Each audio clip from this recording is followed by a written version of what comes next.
Welcome back. Helping to support you and your little ones as a new school year kicks off here. From Ellie Mental Health, please welcome Amy Madden and Nicole Mack. Thank you both for being here today. It's a bittersweet time of year, I know, for parents especially when they're sending their kids off. Sometimes it's for the first time to kindergarten or the first time to high school or college. But it's probably equally as hard sometimes for the parents as it is for the children.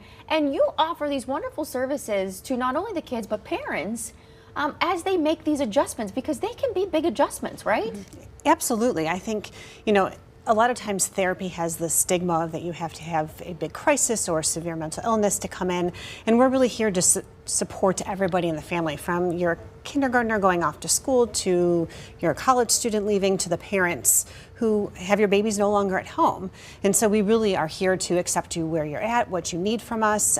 We work with children, parents, families, couples, the whole 9 yards, yeah. It's amazing what you offer, and I think sometimes we just have to remember that those resources are there and we should take advantage of that. What advice would you give to children who are heading into school and maybe anxious or nervous and trying to get through those first couple weeks even? Yeah, I think that comes from the parents a lot. Of as long as they're calm and they're supportive of their kiddos and validate, like, this is a really crazy, chaotic time and stressful, but we're here for you and we hear you, and this is a space where you can talk about whatever's going on at school. And that's such a good point to bring up. We as adults absolutely control how they feel about things. So you probably are, it's really helpful, I'm sure, for adults and parents who come to you to really set the tone for the rest of the household. Absolutely. As parents, if we can keep a consistent routine for them when they get home from school, or even into the evening, when they get home from school, give them some time to just sort of relax, calm down, give them a snack, let them sort of debrief. They've been sitting at a desk all day, having to be on their best behavior, and they need, home should be their safe space to be able to sort of process what's happening, and relax before they dive into homework. I still sometimes think homework should not exist, but that's beside the point. But so when you have people come in and they sit down and they'll discuss these things, that's a topic that you would bring up then. Are there other things that maybe the parents aren't aware of that just day to day right now they could take into practice before even coming to visit? Yeah, I think the big thing is, like Amy said, they're at school all day, and the question that they don't want to hear is, what did you do today? Because that's 6 hours of, they have no idea. So wait until dinner time when they've calmed down, had their time to get their homework done, and ask questions of who did you sit with at lunch today? Or what did you do at recess? Or what was your favorite part of today? Those open-ended questions, that's gonna keep the conversation going, and you can get a really good idea of what their school day looks like. And are there signs the parents should be looking out for if a child is struggling or is seeming closed off? Or, I'm sure there are telltale signs that they could really help. And then what do they do once they realize those signs?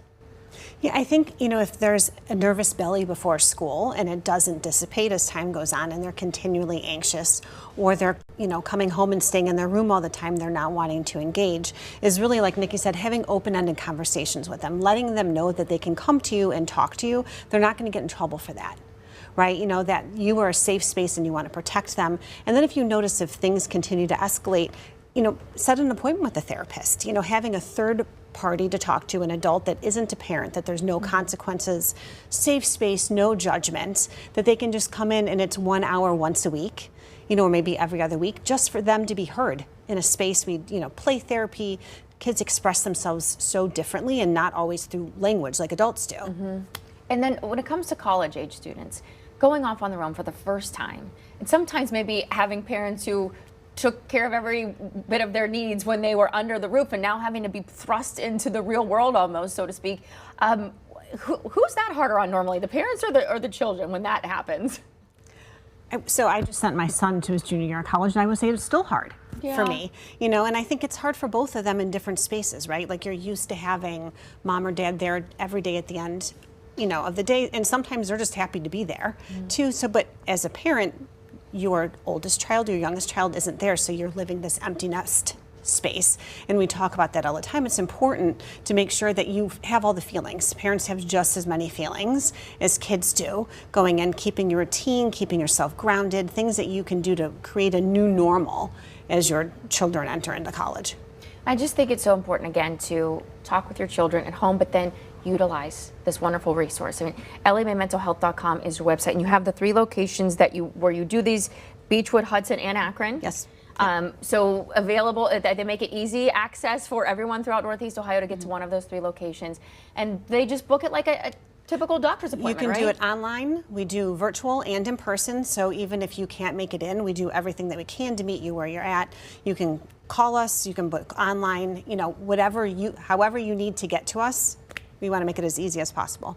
I think it's amazing. And again, I love that you're reducing that stigma of just, it doesn't have to be a mental health issue, just that anxiety, the smaller issues that come along with school, it can really be helpful. So thank you both for coming in Thank today. you. I appreciate you sharing that all with us.